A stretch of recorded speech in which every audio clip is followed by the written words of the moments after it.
কিয়ামতের কঠিন ময়দানে আল্লাহর কালাম মানুষের জন্য সুপারিশ করতে থাকবে।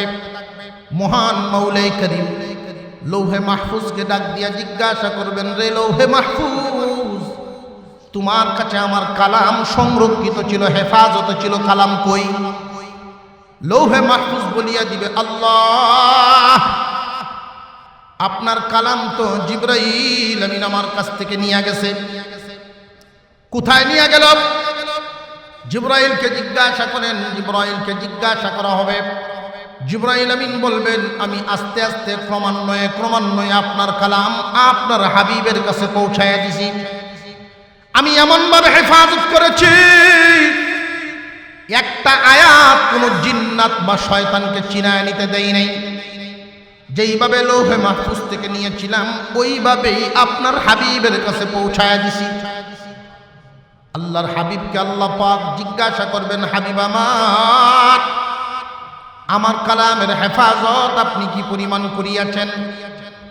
ইয়া রাব্বাল আলামিন, আপনার কালামের হেফাজতের জন্য তায়েফে গিয়ে আমি গায়ের রক্ত জড়াইলাম। আপনার কালামের হেফাজতের জন্য উহুদের ময়দানে আমি দন্দন শহীদ করেছিলাম। আপনার কালামের হেফাজত আমি করিয়ে আসছি। আমার কালাম এখন কই? আপনার কালাম আমার উম্মতের জিম্মাদারিতে দিয়ে আসছি। আমরা তো মনে করি শুধু কালামের হেফাজত করবে ওলামায়ে কেরাম, টুপিওয়ালা, দাড়িওয়ালা, জানা না, সমস্ত উম্মতের উপরে জিম্মাদারি আছে। সমস্ত উম্মতেই আল্লাহর কালামের জিম্মাদারি পালন করবে। যদি উম্মত দাবি করেন তাহলে জিম্মাদারি নিতে হবে। উম্মত যদি দাবি করেন জিম্মাদারি নিতে হবে। যদি জিম্মাদারি না নেন কিয়ামতের দিন ঠিকিয়া যাবেন। আল্লাহর কালামের হেফাজতের জিম্মাদারি প্রত্যেক উম্মতের উপরে নবীজি দিয়েছেন। এক একজন উম্মত এক এক ভাবের জিম্মাদারি পালন করবে। সবার পালনের অবস্থা একরকম নয়। আল্লাহর কালামের হেফাজতের জিম্মাদারি সবাই একভাবে পালন করবে না। এই পৃথিবীর জমিনে একজন মানুষও যদি আল্লাহর কালামের হেফাজতের দায়িত্ব না নেয়, মহান আল্লাহ পাক রব্বুল আলামিন বুঝায় দিলেন দুনিয়াবাসী, তাওরাত, ইনজিল, জাবুর ওই সমস্ত কিতাবের মতো মনে করিও না। এই কালামও পরিবর্তন হয়ে যাবে। ফি নাফসিহি ইবতিগা মারদাতিল্লাহ ওয়াল্লাহু রাউফুম বিল ইবাদ। মানুষের মধ্যে এমন কিছু মানুষ আছে যারা আল্লাহর সন্তুষ্টির জন্য সব ধরনের কুরবানি দিতে পারে। হে নবী, আপনি জানায় দেন এই সমস্ত মানুষদের জন্য আমি আল্লাহ দরদি হয়ে যাই। আমি আপনাদের সামনে পবিত্র কুরআনুল কারীমের সূরা আনফাল থেকে প্রথম দিকের একটু অংশ তিলাওয়াত করেছি। নবীজি সাল্লাল্লাহু আলাইহি ওয়াসাল্লামের অসংখ্য হাদিস থেকে একখানা হাদিসও পাঠ করেছি। কোরআনের এই অংশ নবীজির হাদিসকে সামনে রেখে আমি কিছু কথা বলার নিয়ত করেছি। আল্লাহ যেন আমাকে তৌফিক দান করেন।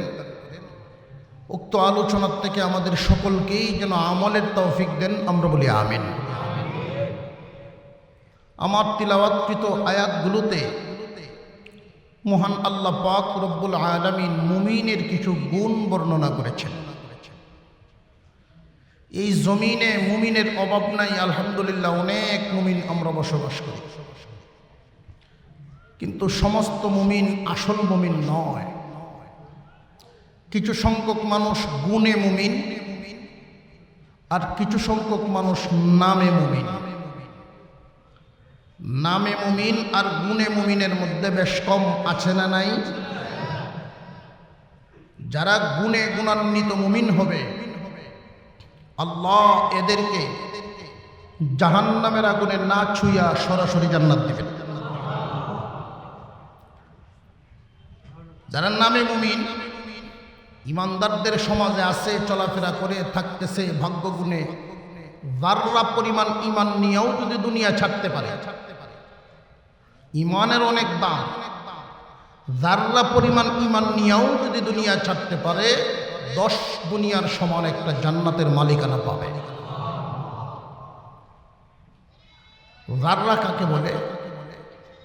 দেখবেন ঘরের বেড়ার ফাইটে দিয়া, বেড়ার ছিদ্র দিয়ে অনেক সময় সূর্যের আলো ঢোকে। ওই আলোটার মধ্যে কিছু ধুলাবালি কণা উড়াউড়ি করতে দেখা যায়। ওই এক একটা কণা হইল এক একটা যাররা সম পরিমাণ, যেটা খালি চোখে দেখা যায় না, আলো ব্যতীত। এই পরিমাণ ঈমান নিয়েও যদি কেউ দুনিয়া ছাড়তে পারে, আল্লাহ তাকেও 10 দুনিয়ার সমান একটা জান্নাত দিবেন। কিন্তু আফসোসের বিষয় হলো সকল মুমিন, সকল ঈমানদার একসাথে জান্নাতে ঢুকবে না। হাসরের মাঠে প্রথমে ভাগ করা হবে ঈমানদার এবং বেঈমান। বেঈমানদেরকে চিরস্থায়ী জাহান্নামী বলে ঘোষণা করা হবে। ঈমানদারদেরকে ডান হাতে আমল নামা দিয়ে দাঁড় করিয়ে রাখা হবে। বেঈমানদের ফয়সালা করার পরে মহান আল্লাহ পাক ঈমানদারদের ফয়সালা শুরু করবেন। এই ঈমানদারদের ফয়সালা যখন শুরু হবে, আমি যেই গুণগুলো বর্ণনা করব, এই গুণের অধিকারী যে সমস্ত সত্যিকারের ঈমানদার থাকবে, আল্লাহ পাক এদের হাসরের সেই হিসাব নিকাশটা অত্যন্ত সহজভাবে করে নিয়ে এদেরকে বিনা হিসাবেই জান্নাত দিয়ে দেবে। জাহান্নামের আগুনে না জ্বলায়া খুব সহজ হিসাবে আল্লাহ তাদেরকে জান্নাত দিয়ে দেবে। আরেক দল মানুষ বড় কঠিন হিসাব চুকায়া জাহান্নামের আগুনে জ্বলতে জ্বলতে এক সময় জান্নাত পাবে। জ্বলবে কে কি পরিমাণ? যার অপরাধ হবে যেই পরিমাণ। আমরা কি জাহান্নামের আগুনে জ্বলিয়া জান্নাত চাই না না জ্বলিয়া? যদি না জ্বলিয়া জান্নাত চান তাহলে গুণে গুণান্বিত হতে হবে। বর্তমান সমাজে আমরা দেখতে পারি বহুত মানুষ এমন আছে, বেনামাজি নামাজের গালি দেয়। বেনামাজি নামাজিরে কয়, আমি তোর চাইতে আমার ঈমান শক্ত, তোর থেকে আমার ঈমান ভালো আছে। বেনামাজি নামাজিরে কয়, তোর চাইতে আমার ঈমান ভালো, তোর চাইতে আল্লাহ আমার উপরে খুশি বেশি। তুই নামাজ পড়লে কি হইব? তোর ঈমানে দুর্বলতা আছে। এর দলিল যে কি দেয়? দলিল হইল তুই নামাজ পড়স, আল্লাহর হুকুম মাইনে চলস, টুপি মাথার দিস, দাঁড়িয়ে রাখছস, অথচ বল্লা মুসিবতে তোরে ছাড়ে না। হয়তো বিবি অসুস্থ থাকে, না হয় বাচ্চা অসুস্থ থাকে, নইলে তোর পেরেশানি দূর হয় না। আর আমি যে নামাজও পড়ি না, সুদ খাই, ঘুষ খাই, যেমনি ইচ্ছা এমনি চলি, আমার সর্দিও লাগে না। এটা হলো তার দলিল। আর বাস্তবেও অনেক অংশে এরকম দেখা যায়, ঠিক না বে? ঠিক। পাক্কা সুদখোর দেখা যায়, কোনো বালা মুসিবত নাই। ভাই, এই জমিনে আল্লাহ পাক ঈমানদারদেরকে বেশি মহব্বত করেন। প্রশ্ন জাগে, এই মহব্বতের জাতি ঈমানদারদেরকে দুনিয়ার নাজ নিয়ামত পরিপূর্ণ না দিয়া কাফের মুশরিকদেরকে বেশি দিলেন কেন? দুনিয়ার নাজ নিয়ামত ঈমানদারদেরকে আল্লাহ বেশি দিচ্ছেন না কাফেরদের বেশি দিচ্ছেন? কাফেরদেরকে বেশি দিচ্ছেন। কেন? এই কাফেরদেরও দুনিয়াতে চলতে ফিরতে কিছু না কিছু ভালো কাজ থাকে। এই ভালো কাজের বদলাগুলো আল্লাহ দুনিয়াতেই দিয়া দেন। ভালো কাজের বদলা আল্লাহ দুনিয়াতেই দিয়া দেন। এই জন্য দুনিয়ার নাজ নিয়ামত এদের জন্য পরিপূর্ণ। আর ঈমানদার মুমিনদেরকে আল্লাহ বলা মুসিবত দিয়া, অভাব অনটন দিয়া, রোগ বালাই দিয়া তাদের গুনাহ মাফ করেন। ফসা আর বাতাসে কথা কয়। পছায় জিগাইছিল বাতাস রে, তুই কতজন রে ফসাইলি? তুই লাগলেই হচ্ছে যায়। ফেরাউন রে তো তুই ফসাইলে না। ফেরাউন হচ্ছে ফসায় জবাব দিয়েছিল যে এই ফেরাউন আমি ফসার চেয়ে আরো নিকৃষ্ট, আমি ডরাই একবার গেছি না। যে সমস্ত লোক আল্লাহর নাফরমানিতে লিপ্ত, সুদ খায়, ঘুষ খায়, আবার এরা দাবিও করে যে আমার ইমান বালা, দলিল দেয়, শোধ দিয়েও লাগে না। এই বল্লা মুসিবতে এদেরকে ডরায়, এদের দ্বারে কাছে যায় না। আর নামাজি মুমিনদেরকে আল্লাহ মুসিবত দিয়া এদের গুনাহ মাফ করা। আমি আপনাদের সামনে সত্যিকারের মুমিনের কিছু গুণ বর্ণনা করব। হাতে গনে গনে 5টা গুণ আল্লাহ এখানে বর্ণনা করেছেন। এই 5টা গুণ যাদের মধ্যে থাকবে আল্লাহ এদের জন্য 3টা পুরস্কার ঘোষণা করেছে। মহান আল্লাহ পাক সত্যিকারের মুমিনের গুণ বর্ণনা করেন এভাবে। আল্লাহ বলেন,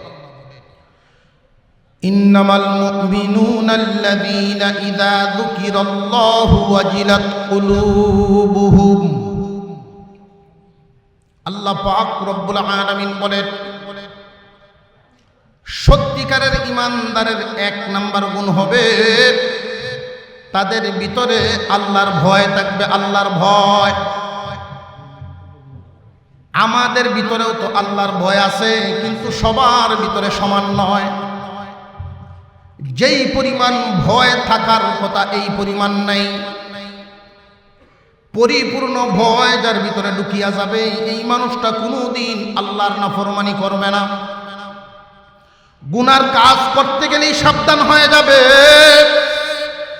আমি দেখি আর না দেখি, আল্লাহ তো আমাকে দেখেন। আল্লাহর ভয় ভিতরে ঢুকলে পরে মানুষটার হালত কেমন হবে? উবাই ইবনে কাব রাদিয়াল্লাহু তাআলা আনহু থেকে বর্ণিত, তিনি বর্ণনা করেছেন, এই দুনিয়ার জমিনে কোথাও যদি চিকন একটা রাস্তা দেখো, রাস্তাটা হবে অত্যন্ত চিকন, দুনু সাইডে দিয়া কাটার গাছ। এমন রাস্তা দিয়ে একজন মানুষ চলতে গেলে কিভাবে চলতে হবে যে খুব সাবধানে, খুব সাবধানতার সাথে কদম বাড়ানো লাগবে। কোন দিক দিয়া কাপড়ে কাটা লেগে যায়, কোন দিক দিয়া গায়ে লেগে যায়। একজন সত্যিকারের ঈমানদার এই দুনিয়ার জমিনে বসবাস করলে, চলাফেরা করলে, লেনদেন করলে, বাজার করলে, গৃহস্থী করলে সব সময় এই কথাটাই মনে রাখবে, কিভাবে চললে গুনাহ নামক কাটা লাইগা যায়। সাবধান থাকবে, খুব হুঁশিয়ার থাকবে। গুনাহকে খুব ভয় পাবে, গুনার কারণে আল্লাহ রাগান্বিত হয়ে যান। আল্লাহ পাক রব্বুল আলামিনের ভয় পরিপূর্ণ ভিতরে ঢুকাইতে হবে। সত্যিকারের ঈমানদারের 1 নাম্বার গুণ হলো ভিতরে আল্লাহর ভয় ঢুকানো। কিন্তু আল্লাহর ভয় তো আমাদের ভিতরে পরিপূর্ণ নাই। যেই পরিমাণ থাকার কথা এই পরিমাণ নাই। এই ভয়টা পরিপূর্ণ ঢুকানো কেমনে? বুজুর্গানে দ্বীনের সোহবতে যাওয়া লাগবে। আল্লাহ ওয়ালাদের কাছ থেকে চিকিৎসা নিতে হবে, পরামর্শ নিতে হবে। এই মজলিসে যেহেতু বসলেন, প্রসঙ্গগত এসে গেছে, আমি একটা পরামর্শ দিয়ে দেই আল্লাহর ভয় ভিতরে ঢুকানোর জন্য। প্রত্যেক দিন কমপক্ষে 5 থেকে 10 মিনিট সময় মুরাকাবা করবেন। কিসের মুরাকাবা? মৃত্যুর মুরাকাবা। আল্লাহর পয়গম্বর বলেন, মরার আগে একবার মরিয়া দেখো। কিয়ামতের কঠিন ময়দানে তোমার আমলনামা ফেরেশতারা গণনা করার আগে তুমি নিজে একবার গণনা করে হিসাব মিলাও। হুজুর আকরাম সাল্লাল্লাহু আলাইহি ওয়াসাল্লাম বর্ণনা করেন, মৃত্যুর আগে একবার মৃত্যুবরণ করো, অর্থাৎ মুরাকাবা করিয়া হিসাব মিলাও। ও দুনিয়ার মানুষ, প্রতিদিনেই কোনো না কোনো মানুষের মৃত্যুর এলান আমরা শুনিনি না শুনি না? মসজিদের মাইকে এলান হয়, অমুক দুনিয়া থেকে বিদায় হয়ে গেছেন, কয়টার সময় জানাজার নামাজ হবে। এই দুনিয়াতে আসার যেমন সিরিয়াল আছে, যাওয়ার কিন্তু তেমন কোনো সিরিয়াল নাই। বড়র আগে ছোট চলে যায়, বাবার আগে সন্তান বিদায় হয়ে যায়, বুড়ার আগে যুবক বিদায় হয়ে যায়। এমন ঘটনা ঘটছেনি না ঘটছে না? রে যুবক, খুব মনোযোগ দিয়ে শুনেন, এখনই নিজেদেরকে গড়ার সময়। মৃত্যুর মুরাকাবা করা, দিনে যে কোনো একবার যায় নামাজে বসে নামাজের পরে 5টা মিনিট সময় চিন্তা ভাবনা করো যে তুমি মৃত্যুবরণ করেছো, হালতটা কি তৈরি হবে।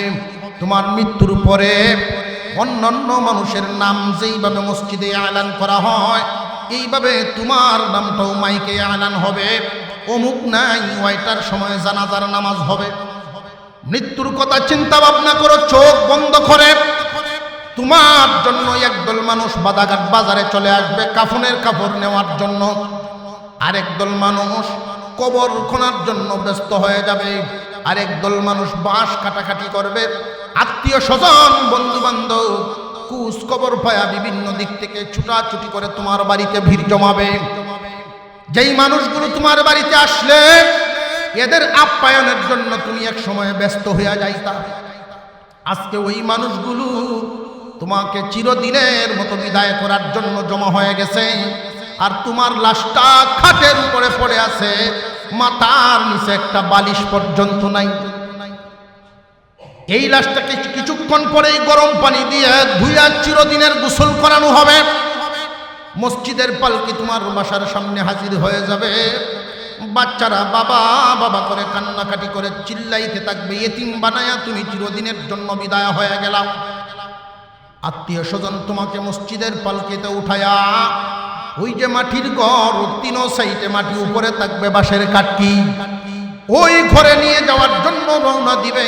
তুমি যে খালি হাতে কাফনের কাপড়ের ভিতরে তোমার বডি নিয়ে রওনা দিলা, সাথে কি নিয়েছো? অনেক লম্বা সফর। সাথে কি নিলা? এই হিসাবটা যখন তোমার মিলবে, প্রতিদিন 5টা মিনিট সময় এই স্মরণ যদি করতে পারেন, আস্তে আস্তে আল্লাহর ভয় ভিতরে ঢুকিয়া যাইব। ইন্নামাল মুমিনুনা আল্লাযীনা ইযা যুকিরাল্লাহু ওয়াজিলাত কুলুবুহুম। সত্যিকারের ঈমানদারের 1 নাম্বার গুণ হবে আল্লাহর ভয় ভিতরে ঢুকবে। আল্লাহর নাম শুনলে তার ভিতরে একটা কম্পন শুরু হয়ে যাবে। আজানের আওয়াজ শুনলে ব্যবসায় তারে আর আটকায় রাখতে পারবে না, নামাজে দাঁড়ায় যাবে। আজানের আওয়াজ শুনলে জমিনে তারে আটকায় রাখতে পারবে না, ক্ষেতের আইলে হইলেও নামাজে দাঁড়ায় যাবে। আজানের আওয়াজ শুনলে আরামের ঘুম তারে বাধা দিতে পারবে না, মসজিদে গিয়ে হাজির হয়েই যাবে। আল্লাহর বান্দার ভিতরে যখন আল্লাহর ভয় ঢুকিয়া যাবে, এটা 1 নাম্বার গুণ। মুমিনের 1 নাম্বার গুণ হলো আল্লাহর ভয় থাকবে তার ভিতরে। ইন্নামাল মুমিনুনা আল্লাযীনা ইযা যুকিরাল্লাহু ওয়াজিলাত কুলুবুহুম। সত্যিকারের ঈমানদারের 1 নাম্বার গুণ হলো তার ভিতরে আল্লাহর ভয় পরিপূর্ণ থাকবে। সত্যিকারের ঈমানদারের 2 নাম্বার গুণ, ওয়া ইযা তুলিয়াত আলাইহিম আয়াতুহু যাদাতহুম ঈমানা। সত্যিকারের ঈমানদারের 2 নাম্বার গুণ হলো তার ভিতরে কুরআনুল কারীমের মহব্বত এত বেশি থাকবে, আল্লাহর কালাম শুনলেই তার ঈমান বাড়বে। আল্লাহর কালামের তিলাওয়াত, কালামুল্লাহর তিলাওয়াত শুনলেই তার ঈমান বাড়ে। ঈমান তো এমন এক দৌলতের নাম, চোখেও দেখা যায় না, হাতেও স্পর্শ করা যায় না। বাড়ে বা কমে কেমনে বুঝতাম? মুফাসসিরিনে কেরাম বলেন, কুরআনুল কারীমের তিলাওয়াত শুনলে যদি ভালো লাগে বুঝবে ঈমান বাড়ে। আল্লাহর কালামের তিলাওয়াত করতে যদি ভালো লাগে বুঝবে তোমার ঈমান বাড়ে। এই কালাম যারা তিলাওয়াত করে, মাদ্রাসায় পড়ে এবং পড়ায়, এদেরকে দেখলে যদি ভালো লাগে বুঝবে তোমার ঈমান বাড়ে। কুরআনের মহব্বত তোমার দিলের ভিতরে এত বেশি থাকা চাই, আল্লাহর কালামের মহব্বত যেন তোমার দিলের ভিতরে থাকা চাই। কিয়ামতের কঠিন ময়দানে আল্লাহর কালাম মানুষের জন্য সুপারিশ করতে থাকবে। মহান মৌলাই করিম লৌহে মাহফুজকে ডাক দিয়া জিজ্ঞাসা করবেন, রে লৌহে মাহফুজ, তোমার কাছে আমার কালাম সংরক্ষিত ছিল, হেফাজত ছিল, কালাম কই? লৌহে মাহফুজ বলিয়া দিবে, আল্লাহ, আপনার কালাম তো জিবরাইল আমিন আমার কাছ থেকে নিয়ে গেছে। কোথায় নিয়ে গেল? জিবরাইলকে জিজ্ঞাসা করেন। জিবরাইলকে জিজ্ঞাসা করা হবে, জিবরাইল আমিন বলবেন আমি আস্তে আস্তে ক্রমান্বয়ে আপনার কালাম আপনার হাবিবের কাছে পৌঁছায়া দিছি। আমি এমনভাবে হেফাজত করেছি একটা আয়াত কোনো জিন্নাত বা শয়তানকে চিনায় নিতে দেই নাই। যেইভাবে লৌহে মাহফুজ থেকে নিয়েছিলাম ওইভাবেই আপনার হাবিবের কাছে পৌঁছায়া দিছি। আল্লাহর হাবিবকে আল্লাহ পাক জিজ্ঞাসা করবেন, হাবিব আমার কালামের হেফাজত আপনি কি পরিমাণ করিয়াছেন?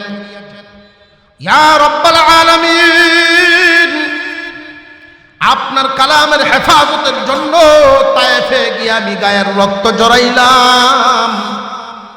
আপনার কালামের হেফাজতের জন্য উহুদের ময়দানে আমি দন্দন শহীদ করেছিলাম। আপনার কালামের হেফাজত আমি করিয়া আসছি। আমার কালাম এখন কই? আপনার কালাম আমার উম্মতের জিম্মাদারিতে দিয়ে আসছি। আমরা তো মনে করি শুধু কালামের হেফাজত করবে ওলামায়ে কেরাম, টুপিওয়ালা দাড়িওয়ালা, জানা না, সমস্ত উম্মতের উপরে জিম্মাদারি আছে। সমস্ত উম্মতেই আল্লাহর কালামের জিম্মাদারি পালন করবে। যদি উম্মত দাবি করেন তাহলে জিম্মাদারি নিতে হবে। উম্মত যদি দাবি করেন জিম্মাদারি নিতে হবে। যদি জিম্মাদারি না নেন কিয়ামতের দিন ঠিকিয়া যাবেন। আল্লাহর কালামের হেফাজতের জিম্মাদারি প্রত্যেক উম্মতের উপরে নবীজি দিয়েছেন। এক একজন উম্মত এক এক ভাবের জিম্মাদারি পালন করবে। সবার পালনের অবস্থা একরকম নয়। আল্লাহর কালামের হেফাজতের জিম্মাদারি সবাই একভাবে পালন করবে না।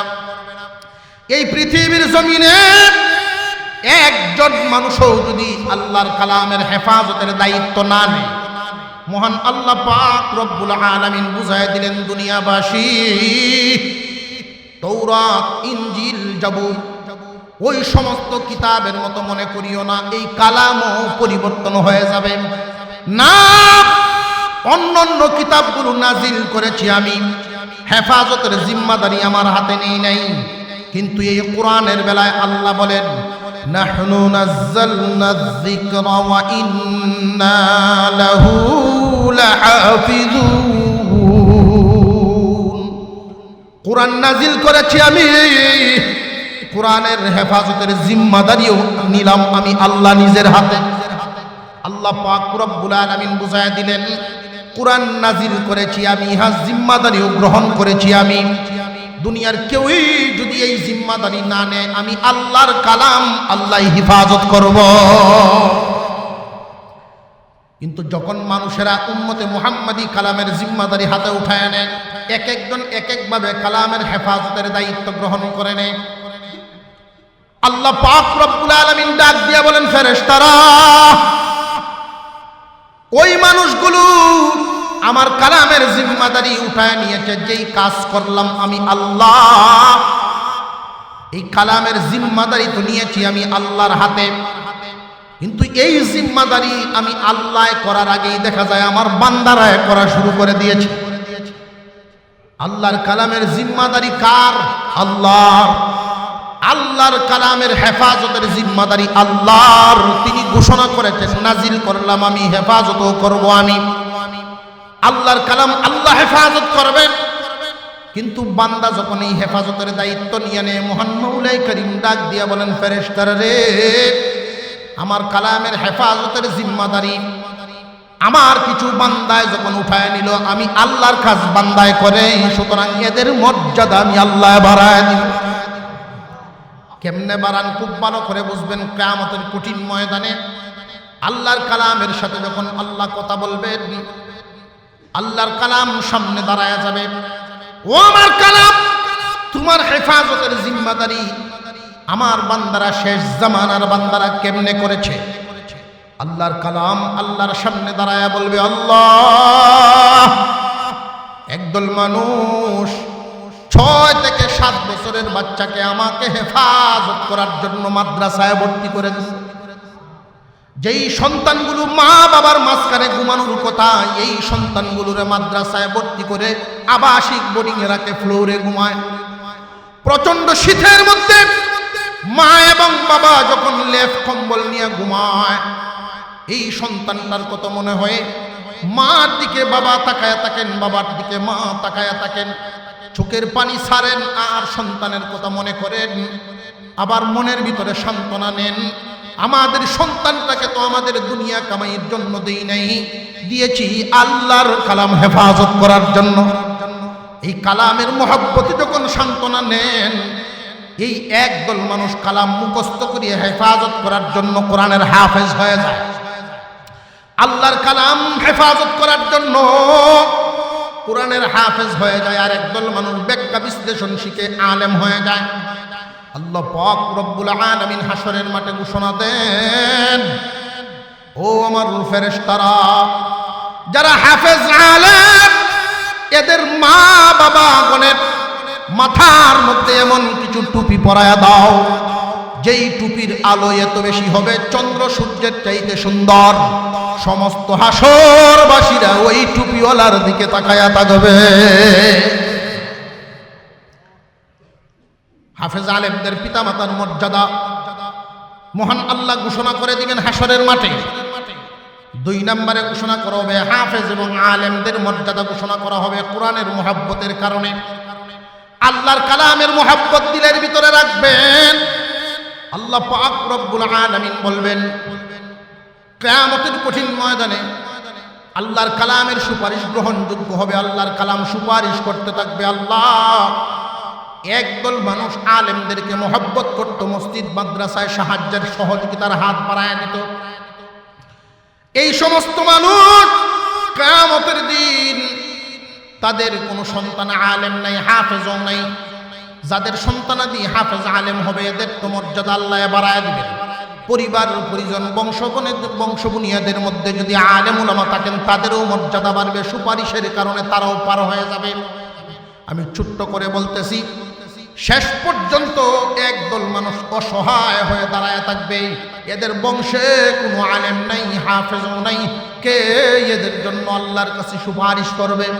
আল্লাহর কালাম দাঁড়ায় বলবে, আল্লাহ আমি তোমার কালাম এদের জন্য তোমার কাছে সুপারিশ করার জন্য দাঁড়াইছি।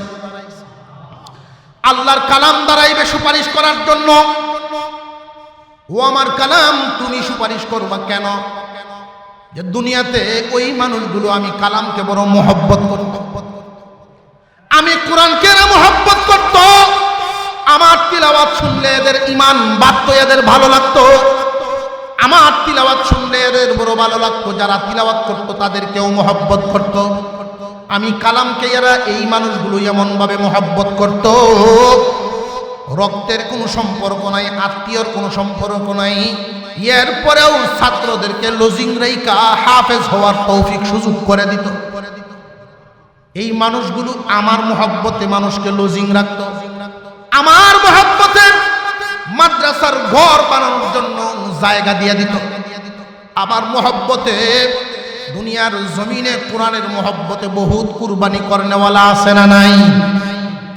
মাদ্রাসায় গিয়ে যখন দেখে ছাত্ররা ফ্লোরে পড়াশোনা করতেছে বসে বসে, ঠান্ডায় যেন কষ্ট না হয়, এই জন্য আল্লাহর এক বান্দা এই কোরআনের মহব্বতে কার্পেট কিনে এদের বসার ব্যবস্থা করে দেয়। আয় আল্লাহ, এই মানুষগুলো তাদের বংশে কোনো আলেম নাই, কিন্তু আমি কালামের মহব্বত এদের দিলের ভিতরে ছিল। আমি আল্লাহর দরবারে সুপারিশ করি এই মানুষগুলোর যেন মাফ করে দেওয়া হয়। আল্লাহ পাক রব্বুল আলামিন বলবেন, কালাম এই মানুষগুলোর তো এই গুনাহ আছে, ওই গুনাহ আছে, এই গুনাহ আছে, গুনাহগার ওরা। আল্লাহর কালাম বলবেন, এরা গুনাহগার, এই জন্যই তো সুপারিশ করা লাগে। গুনাহ যদি না থাকতো সুপারিশ করা লাগতো না। এদেরকে মাফ করে দাও। আল্লাহ বলবেন গুনাহগার, কোরআন বলবে মাফ করে দাও। অবশেষে আল্লাহর কালাম ডাক দিয়া বলবে, আল্লাহ যদি গো এদেরকে মাফ না করেন, আমি যে আপনার কালাম এটাও স্বীকার করে। আল্লাহর দরবারে এমন ভাবে আল্লাহর কালাম জেরা করতে থাকবে, আমি যে আপনার কালাম এটাও স্বীকার করে ফেলেন।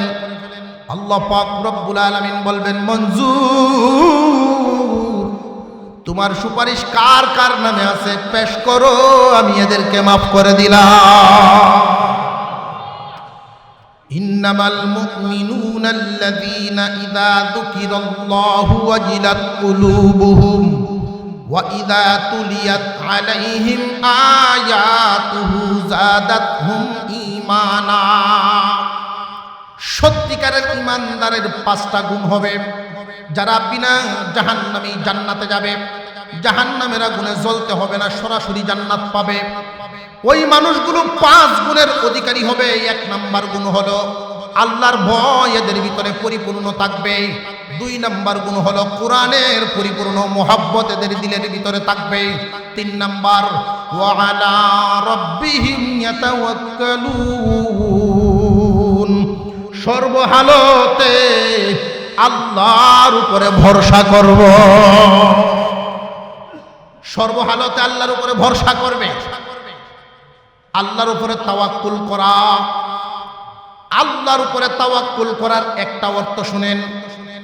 আপনি ঢাকায় গেলেন, 500 টাকা খরচ করে বাস ভাড়া বা নৌকা ভাড়া যত কিছু দিয়েই ঢাকায় গেলেন, মনে রাখতে হবে আপনাকে ঢাকায় নিয়েছেন আল্লাহ, মাধ্যম হইল গাড়ি।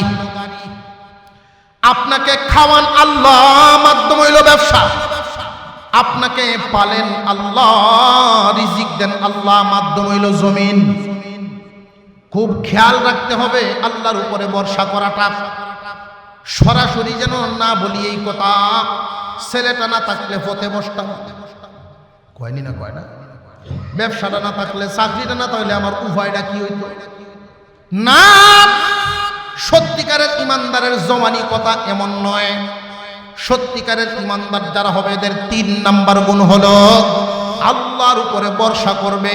আমাকে খাওয়ান আল্লাহ, মাধ্যম হইল অমুক, আমাকে খাওয়ান আল্লাহ, মাধ্যম হইল এই, আমাকে চলাইতেছেন আল্লাহ, মাধ্যম হইল এটা, আমি অসুস্থ ছিলাম, সুস্থ করেছেন আল্লাহ, মাধ্যম হইল ডাক্তার আর ঔষধ। সবকিছু করার মালিককে। মুহাব্বতের সাথে আল্লাহর নাম জবান ভরে বলবেন, সবকিছু করার মালিককে। আমাদেরকে যা দেওয়ার সবই দেন আল্লাহ। আল্লাহর উপরে তাওয়াক্কুল করার 1 নাম্বার অর্থ। 2 নাম্বার অর্থ হলো আল্লাহর ফয়সালায় বান্দা খুশি। আল্লাহর ফয়সালায় বান্দা খুশি থাকবে। আল্লাহ যাকে চান ছেলে দিবেন, যাকে চান মেয়ে দিবেন, যাকে চান উভয়টা দিবেন, যাকে চান কোনটাই দিবেন না। আল্লাহর ফয়সালায় কাউরে ধনী বানান, কাউরে গরিব বানান, কাউরে অসুস্থতা দেন, কাউরে সুস্থতার সাথে রাখেন। আল্লাহ বান্দাকে যেই হালতে রাখেন আল্লাহর প্রতি সন্তুষ্ট থাকতে হবে। কাউরে আল্লাহ মাল কম দেন, কাউরে বেশি দেন, বান্দা যখন আল্লাহর ফয়সালায় সন্তুষ্ট থাকবে আল্লাহ বান্দার উপরে তখন খুশি হয়ে যায়। আমরা অভ্যাস যেন এমন না হয় যে আল্লাহ আমারে ধনী বানাইলেই মনে করি যে আল্লাহ আমার প্রতি খুশি না। কাউরে সুন্দর বানাইছেন, কাউরে কালো বানাইছেন, অর্থাৎ জানিয়ে রাখবেন যাকে যেইভাবে দেখতে, যেই হালতে দেখতে আল্লাহর ভালো লাগে ওই হালতেই আল্লাহ আমরারে রাখেন। সর্বহালতেই আল্লাহর শুকর আদায় হবে। মুসা আলাইহিস সালাম একদিন আল্লাহর সাথে কথা বলার জন্য রওনা দিলেন তুর পাহাড়ে। রাস্তায় দেখা হলো একজন লুলা মানুষ, প্রতিবন্ধী, এমন প্রতিবন্ধী 2টা হাতও নাই, 2টা পাও নাই। এইরকম অসহায় একটা মানুষ রাস্তার ধারে বসে আছে। মানুষ তারে আদর করে কিছু খাওয়ায়, এটা খাইয়া উনি আল্লাহর শুকর আদায় করে। আল্লাহর নবীকে পাইলেন, নবীকে পাইয়া মন ভরে খুব আবেগ নিয়ে একটা ডাক দিলেন, ওগো আল্লাহর পয়গম্বর, আপনি আল্লাহর সাথে কথা বলতে যাইতেছেন, আল্লাহর কাছে আমার কথা একটু জিগায়েন, আল্লাহ আমারে কোন কামে বানাইছেন? আমি তো দুনিয়ার কোনো মজা পাইলাম না, দুনিয়ার কোনো কাজেও লাগলাম না, আল্লাহ কোন কারণে আমারে বানাইছেন ওই কথাটা একটু জিজ্ঞাসা করে আইসেন। ফিরত পথে মুসা আলাইহিস সালাম ওই লোকটার সামনে দিয়ে যখন আবার যান, জিজ্ঞাসা করছেন, ওগো আল্লাহর নবী, আল্লাহ আমাকে কোন কারণে বানাইছেন জিগাইছিলেন নি? মুসা আলাইহিস সালাম বলেন, আল্লাহ তোমাকে দিয়ে জাহান্নামের একটা ছোট্ট ছিদ্র বন্ধ করবেন, জাহান্নামের ছোট্ট একটা ছিদ্র বন্ধ করবেন তোমাকে দিয়া। যেই মাত্র এই কথা বলছে এমনি আলহামদুলিল্লাহ বলে একটা চিৎকার মারছিল লোকটায়। ওগো আল্লাহর নবী, আমি তো মনে করেছিলাম বিনা কারণেই বুঝি আল্লাহ আমাকে বানাইছেন। না না, এখন খুশি হয়ে গেলাম যে আল্লাহ ওনার একটা কাজের জন্যই আমি বান্দারে বানাইছেন, আল্লাহর একটা কাজের জন্যই আমি এই বান্দারে বানাইছেন। আল্লাহর শুকরিয়া যখন জুড়ে চিৎকার মেরে আদায় করে, মুহূর্তের ভিতরে আল্লাহ তারে 4 হাত পা আল্লাহর কুদরতে এমন সুস্থ করেছেন, মুসা নবীর সামনে দাঁড়ায় গেছে। ইন্নামাল মুমিনুনা আল্লাযীনা ইযা যুকিরাল্লাহু ওয়াজিলাত কুলুবুহুম ওয়া ইযা তুলিয়াত আলাইহিম আয়াতুহু যাদাতহুম ঈমানা ওয়া আলা রাব্বিহিম ইয়াতাওয়াক্কালুন।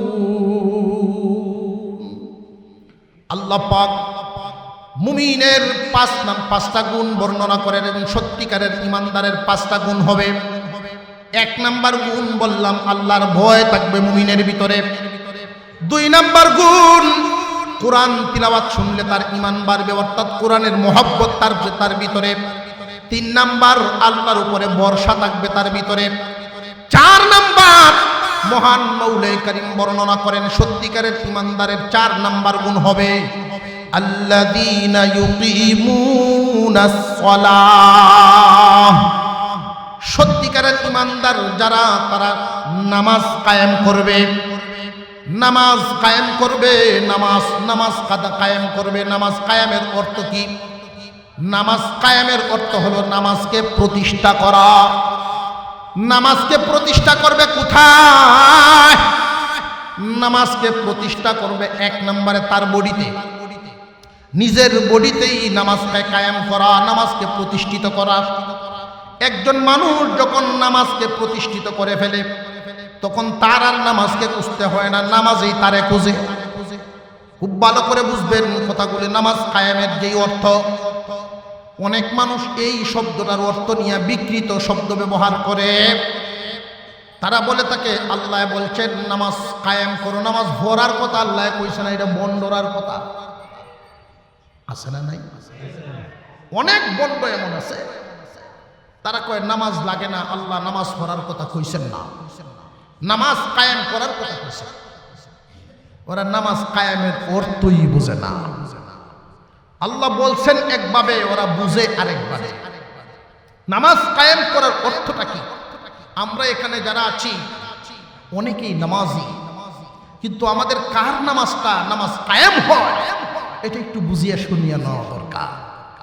নামাজ কায়েম হয় তখনই, নামাজের পরিপূর্ণতা আদায় হয় যখন, পরিপূর্ণ হক আদায় করে নামাজ পড়াটা হলো নামাজ কায়েম করা।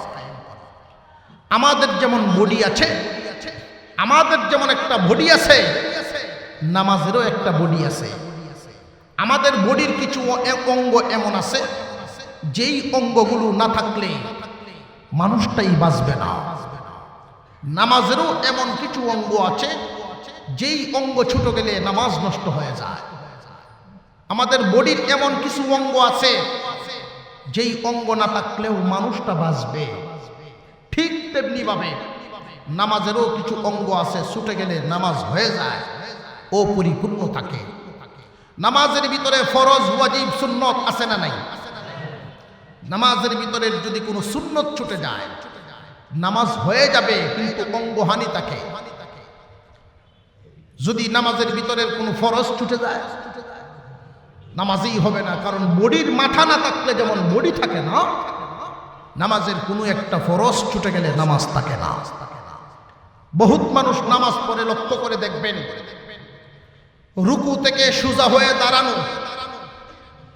সোজা হইয়া না দাঁড়াইয়াই তারা সেজদায় চলে যায়। নামাজ কায়েম হইল না নষ্ট হইল? নষ্ট হয়ে।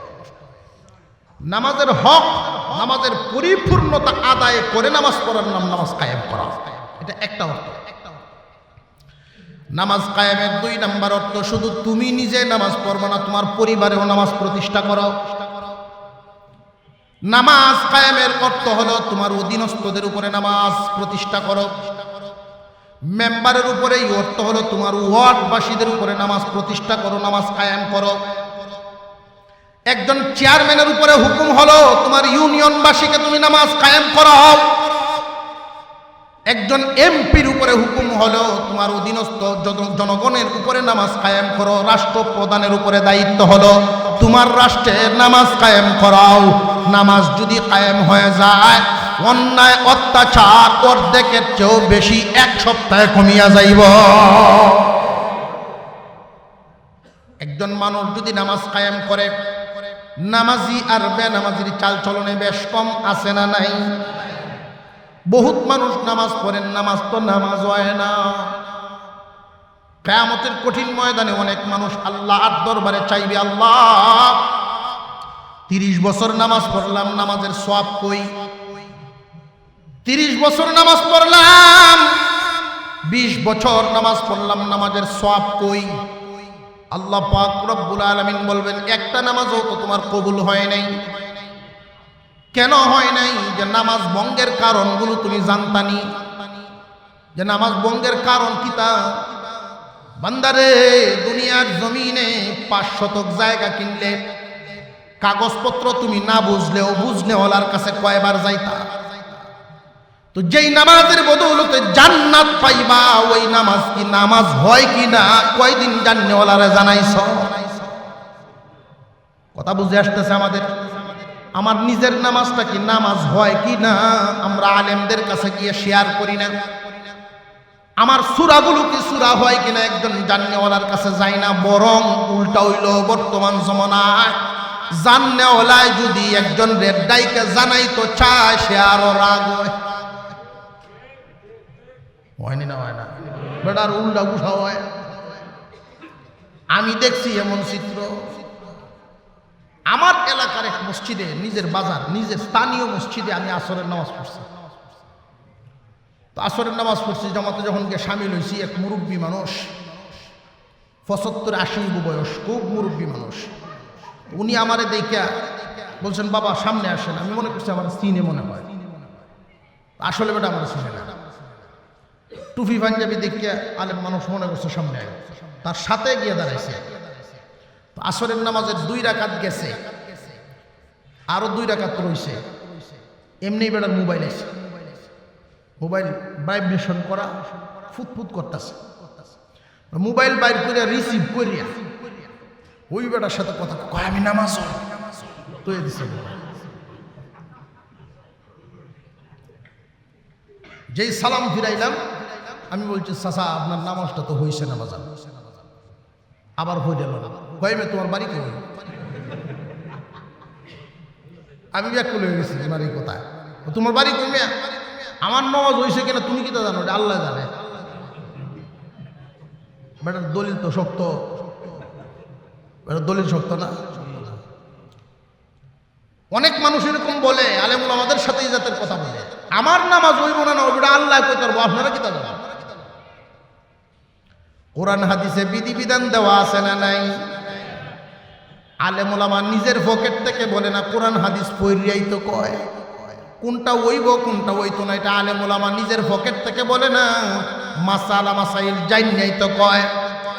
যদি মনে করেন না আলেমদের কথা মানি না, মানে কি কোরআন হাদিসই মানেন না, তাহলে তো বেটা তুমি মুমিনই না, ইমানেই নাই, নামাজ ধরে লাভ বেটা। হক্কানি উলামায়ে কেরামের সহবতে যাবেন, মাঝে মাঝে শুনাইবেন সূরা কেরাতগুলো, আপনার রুকু আপনার সেজদাটা দেখাইবেন জান্নেওয়ালার কাছ থেকে। এইভাবে একটা মানুষ যদি 1 বছর চেষ্টা করে, তাহলেই তো তার নামাজ নামাজ হয়ে যায়। কারণ আমরা তো আজকাল বেশিরভাগ মানুষ নামাজে দৌড়ে, এমন টাইমে বয়স শেষ করে ভরে দৌড়ে ওই নামাজ বাউ হতো কেমন, বুড়া হয়ে গেছে মসজিদে, শেষ বয়সে মসজিদে যায়, যে সময় আর ব্যবসা বাদাঘাটের বড় ব্যবসায়ী, তখন বেটার কাস্টমারের সাথে লেনদেন ফেস লাগে। কাস্টমারে যদি 500 টিকে দেবে না, 700 ঘুরায় দেয়। তখন ফুতাই নিয়ে কোথাছে, আব্বা ব্যবসা আর আপনার করুন লাগবো না, আমরা দেখাব না, আপনি আল্লাহ বিল্লাহ করা যাও।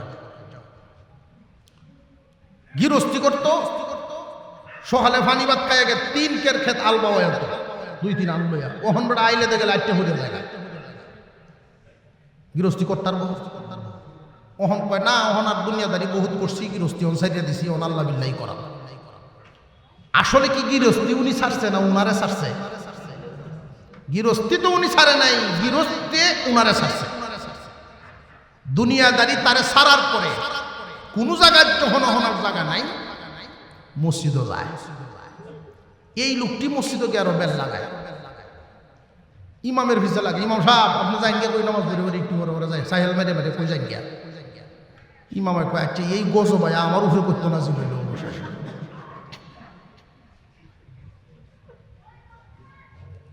ইমাম সাহেব একদিন ওয়াজ করলো, নামাজিদের উপরে আল্লাহর রহমত নাজিল হয়। এই রহমত নাজিল হওয়ার যে একটা সিস্টেম, এটা হলো সর্বপ্রথম ইমামের উপরে পড়ে, এরপরে এই রহমত চলে যায় ইমামের পিছনের লোকটার উপরে। ডান দিকে যাইতে থাকে, পরে বাম দিকে যায়। বেড়ায় শূন্য মনে মনে কয় যা জীবন তো মসজিদের বাইরেই কাটাই যায়। অবশেষে যখন মসজিদ আইসি, রহমত আর সাইডে লাভ নাই। ইমাম তো আরও দেখতাম না, ইমামের ভিসের জায়গাটা বেড়া লোভ লাগিয়ে বসে। অথচ এই জায়গায় বসার জন্য ন্যূনতম একটা যোগ্যতার দরকার আছে না নাই? বহুত মসজিদে গিয়া দেখছি, আল্লাহ যত বড় মুফতি সাহেব যাও, এই জায়গা ছাড়তে রাজি হবে না। অথচ ইমামের পিছনে এমন একজন লোককে বসানো দরকার, নামাজে কোনো সমস্যা হইলে যেন বাকি নামাজটা ওই ব্যক্তিটাই সমাধান করতে পারে। কোনো আলেম গেলে এই জায়গাটা ছেড়ে দেওয়া, ছাড়ে না। জায়গা এমন ভাই দখল লইছে, ওয়াজ হুন নেই বাড়িতে কই বেওয়াই যে হজরত একটা জায় নামাজ দিছিল, এটা কই বউ জায় নামাজ দিয়ে তুমি কিতা করতা, একটা জায়গা দখল করো না। ও জীবনটা বড় আউর মানুষের জায়গা দখল করছে, মসজিদ এই কাম শুরু করছো, তুই বুঝতে না দে যায় নামাজটা দে আমারে।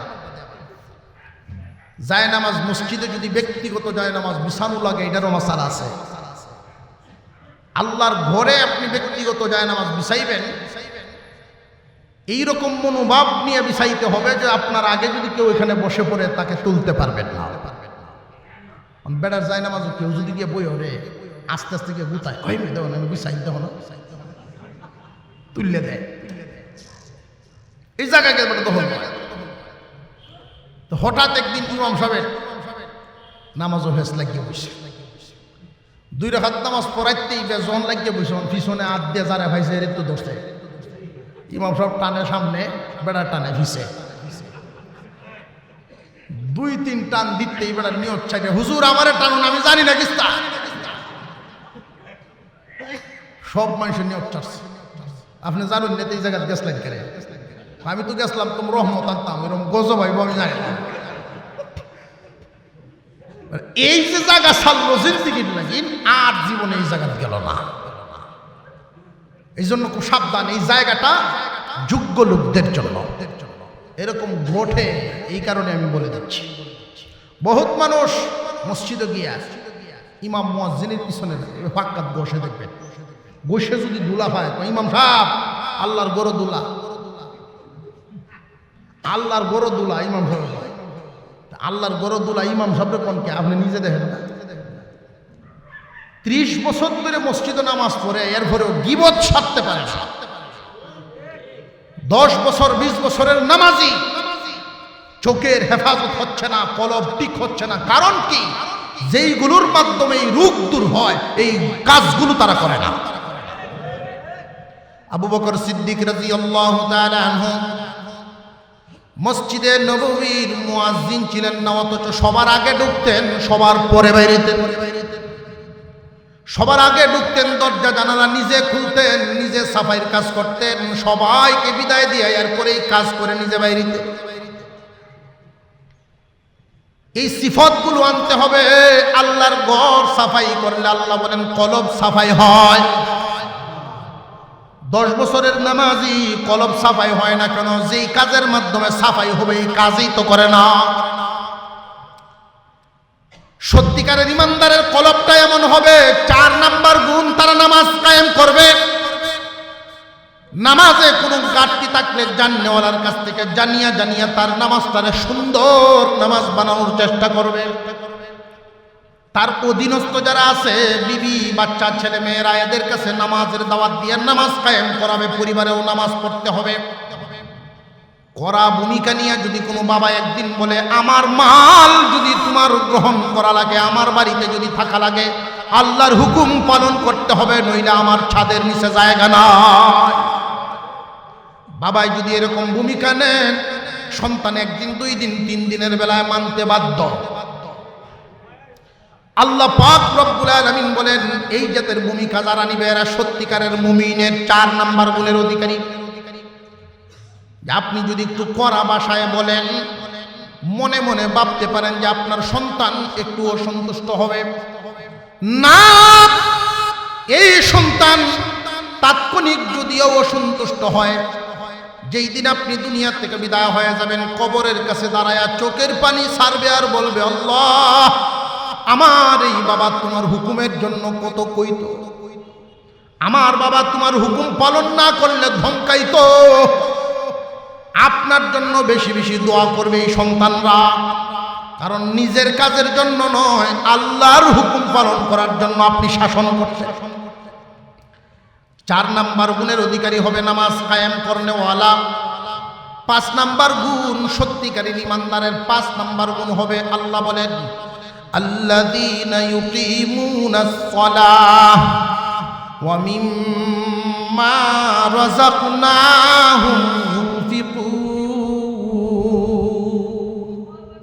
5 নাম্বার গুণ আল্লাহর দেওয়া মাল থেকে আল্লাহর রাস্তায় দেওয়া, আল্লাহর দেওয়া মাল থেকে আল্লাহকে দেওয়া। যেমন আমাদের এই দুনিয়ার, আমাদের এই দেশে ওরসি জমিন পাওয়া যায় না, বেশিরভাগ জমিনই তো এমন যে খরচ করা, জমিনের মধ্যে সার দেওয়া লাগে, বাস বাসা লাগে, এই জাতের জমা জমি। ফুকায়ে কেরাম বলেন, এই জাতের জমা জমিতে যদি আপনি 20 মণ দান পান, 20 ভাগের 1 ভাগ আল্লাহকে দিয়ে দিতে হবে।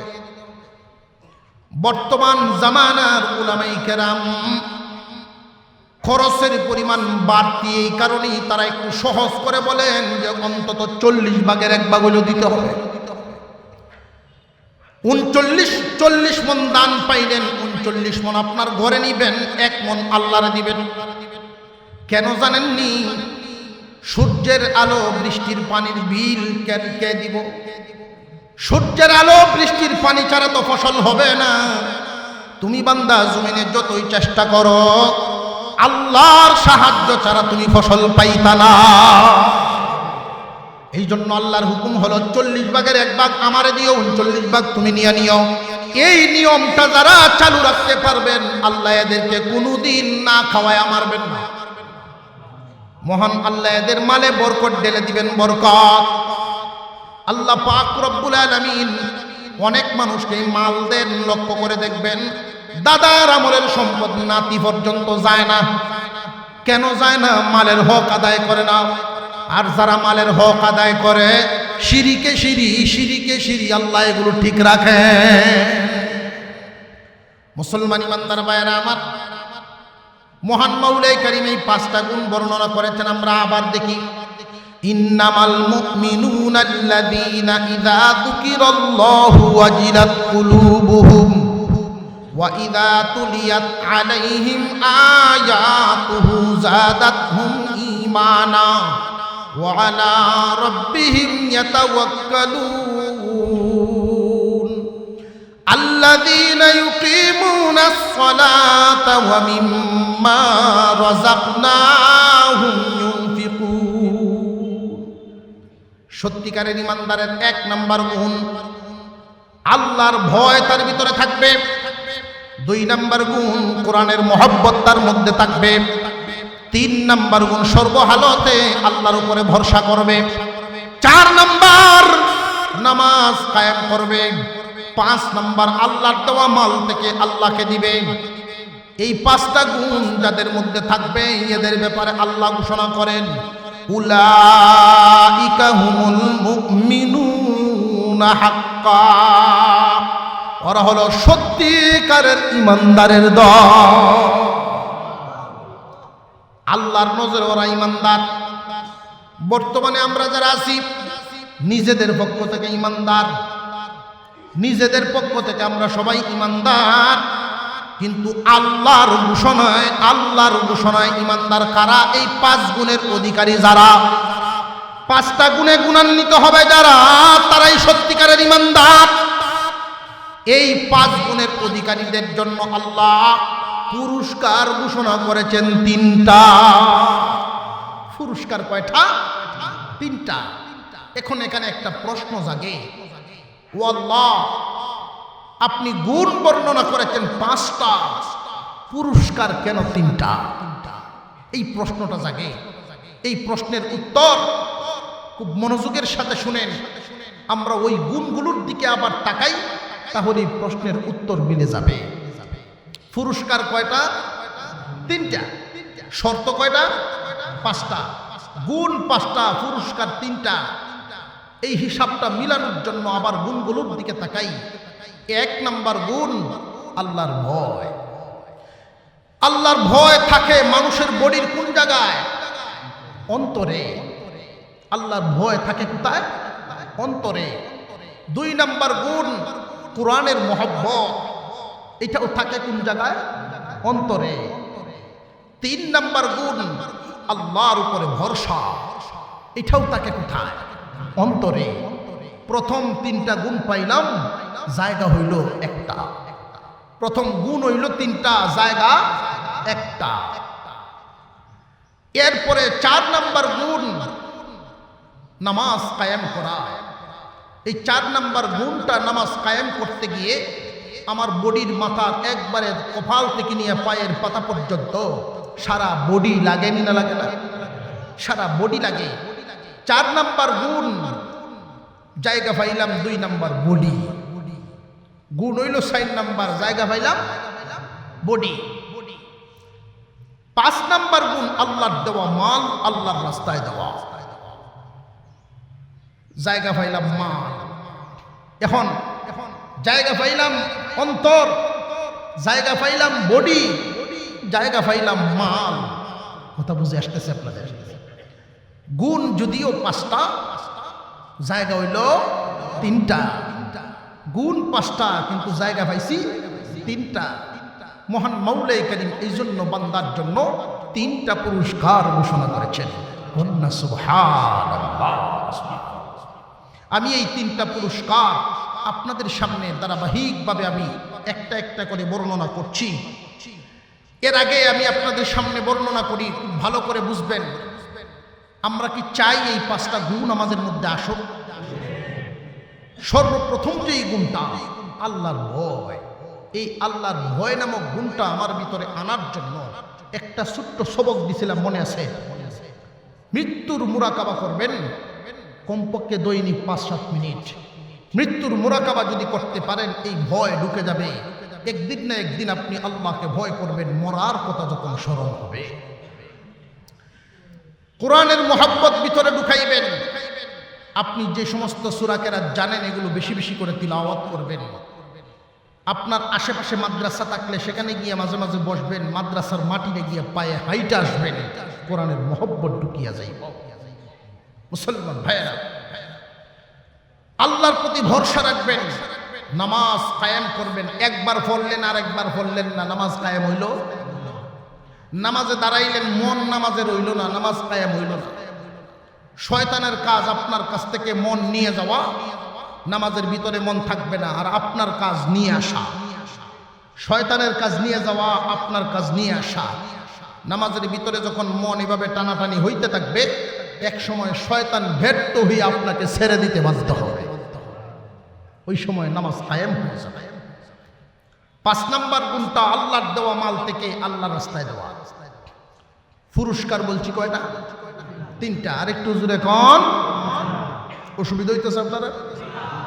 এই 3টা গুণ আপনাদের সামনে বর্ণনা করে খুব ভালো করে বুঝবেন। 3টা গুণ আল্লাহ পাক বলেন, লাহুম দারাজাতুন ইনদা রাব্বিহিম ওয়া মাগফিরাতুন ওয়া রিজকুন কারীম। আল্লাহ পাক রব্বুল আলামিন বলেন, 1 নাম্বার পুরস্কার দেওয়া হবে, আমি আল্লাহর পক্ষ থেকে এদেরকে মর্যাদাবান বানায় দেওয়া হবে। আর একটু জোরে করলে সুবহানাল্লাহ। আল্লাহর পক্ষ থেকে এদের মর্যাদা বাড়ায় দেওয়া হবে। দুনিয়ার মর্যাদা আর আল্লাহর দেওয়া মর্যাদার মধ্যে বেশ কম আছে না নাই? আল্লাহর দেওয়া মর্যাদা আর দুনিয়ার মর্যাদা অনেক বেশ কম। মসজিদে নববীর আজান দিতেন একজন গোলাম, চেহারাও সুন্দর না, বংশও ভালো না, জবানের উচ্চারণও সুন্দর না। মদিনার গলিতে গলিতে সমালোচনা শুরু হয়ে গেছে। মুসলমানদের একজন মুয়াজ্জিন, কালো গোলাম, জবানও সুন্দর না, আশহাদু আন্না মুহাম্মাদার রাসূলুল্লাহ বলতে পারে না, আশহাদু কইতো। আশহাদু বলতেন, আশহাদু আল্লাহ ইলাহা ইল্লাল্লাহ বলতে পারতেন না, আশহাদু বলতেন। মদিনার মুনাফিকরা, মদিনার ইহুদিরা সমালোচনা করে। আল্লাহর পয়গম্বরের কাছে আলোচনা এসে গেল, নবীজি আমরা তো ইচ্ছা করলে মুয়াজ্জিন পরিবর্তন করতে পারি। একদিন, 2 দিন, 3 দিন শুনলেন নবীজি। চতুর্থ দিন এশার নামাজ পড়ে আল্লাহর পয়গম্বর বলেন, তোমরা পরিবর্তন করো, একজনকে ঠিক করো ফজরের আজান দেওয়ার জন্য। আর বেলালকে নবীজি ডাক দিয়ে বলেন, বেলাল ফজরের আজান তুমি দিবা না অন্য কেউ দিবে? সারা রাত বেলাল ঘুমান নাই, যায় নামাজে বসে আল্লাহর দরবারে দোয়া করেন, আল্লাহ আমার যে মুয়াজ্জিনি গেল আমার কোনো দোষ নাই গো, সব তোমার দেওয়া। আমার বংশের কারণে মুয়াজ্জিনি গেছে, আমি গোলাম, এই বংশ তো আমি নির্বাচন করি নাই, তুমি ভাড়াইছো। আমার চেহারার কারণে আমি কালো মানুষ, এই জন্য আমার মুয়াজ্জিনি গেল। আমি তো সুন্দর কালো নির্বাচন করি নাই, তুমি কালো বানাইছো।